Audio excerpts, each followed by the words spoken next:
In this tutorial, I'm going to show you how to create a page. So on the left side here, go ahead and click Pages. And you can see I have a page in there. You can do multiple. There's nothing in Sound, so I won't go into it. But on the top right, you can create a new page. Right away, you can give it a title. So maybe the title of your unit, Optics. And you can add text down here.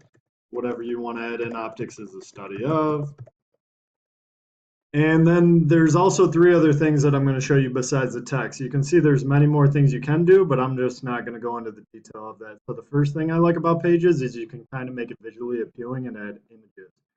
So if I do click on images here, embed image, it's going to ask for a URL or maybe in Canvas, which I usually save it to my C drive or desktop. So if you come up here on this tab, and then you just do upload a new image, choose file, then you can find it within your computer. So on my desktop, there's my image, double click, give it a quick name. We'll just do optics again.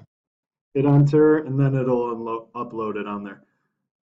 The size is probably going to be a little bit too big, so if you click on it, you can grab the corner and scale it down, maybe a little bit more. And again, I just like the images because it's a little bit more visually appealing than just the text. The next thing which I like, even though there is a files option over here, you can actually put files within the page. So if I click on files, it'll give me a lot of options for things I've already kind of added and opened up. If you want to do upload a new one again, when you scroll down, you can do that.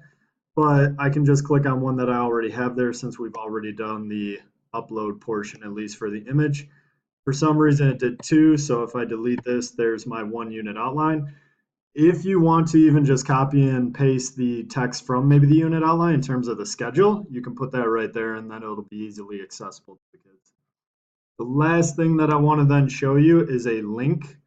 So up here you can see link to URL. If I do this, it's then going to ask for a URL. So can't see it up at the top, but in another tab I have Fed open. It's a website I use a lot. If I actually copy and paste this URL into here, that should then give me direct navigation to that. And if you want to change the name, you could do, let's go FET. Got to click on it. Go FET simulation link, something like that. All right, so again, there's many more things you can do with this, but when you're done, go ahead and hit save. And then it'll show you what the page would look like, of course, from the student's view.